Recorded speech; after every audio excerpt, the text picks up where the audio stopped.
I just want an easy relationship. Good relationships with the right person, it should just come naturally. It should be easy. It shouldn't be work. You may have heard things along these lines from your avoidant partner or your avoidant ex, and they might have said it at the end of the relationship or even in the beginning when they started to date you. If you're hearing these words, chances are the person telling you this is a dismissive avoidant or a fearful avoidant that leans heavily dismissive. Dismissive avoidants, well, they long for this easy relationship. There's an ideal relationship that they have in mind that they're always chasing, but they can never find. And the ideal relationship that they are looking for is one where there is zero emotional intimacy. It is surface level validation only. No conflict, meaning no disagreements at all. And no expectations put on them. None. They get to show up, get the validation from their partner whenever they want on their terms, and they don't have to give anything of themselves in return. They only give when they feel like it's something they want to give.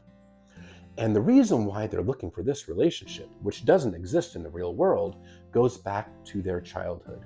They experienced consistent childhood emotional neglect, growing up in households where you don't talk about feelings, and their own feelings were routinely dismissed and rejected. So what you get is a person that associates emotional intimacy with rejection and abandonment. They relied on their parents or caretakers to take care of their emotional needs. They disappointed them, rejected them, abandoned them. And they also learned if they expressed their feelings, especially any kind of negative feeling, it leads to rejection and abandonment. So the end result is a person that fears any kind of disagreement, because even the slightest conflict, it triggers that attachment wound, that fear of rejection and abandonment. And the slightest disagreement seems insurmountable to the avoidant. Also, in childhood, they often had a parent or both that had very high expectations on them, and they were only given love when they met these expectations. They weren't given unconditional love just for being them. At least it didn't feel that way.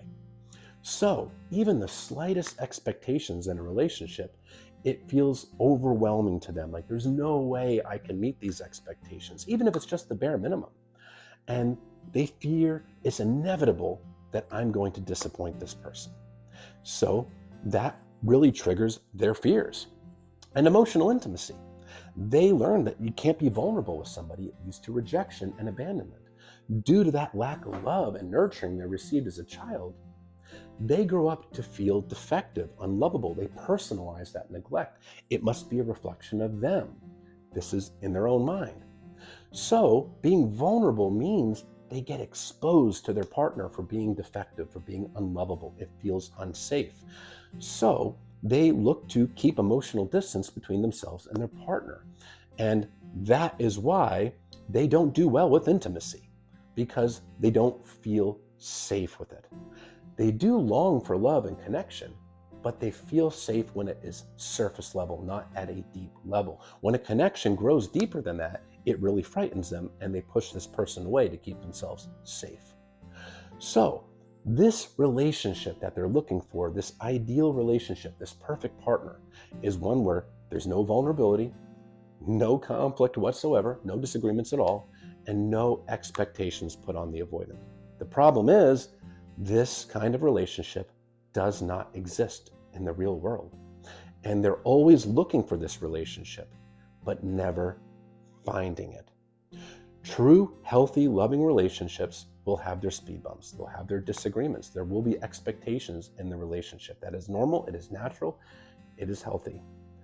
But due to their unhealed attachment wounds, their own insecurities, the dismissive avoidant is looking for something that doesn't exist. And it perpetuates their own loneliness because they're always trying to find this perfect partner that they can never seem to find.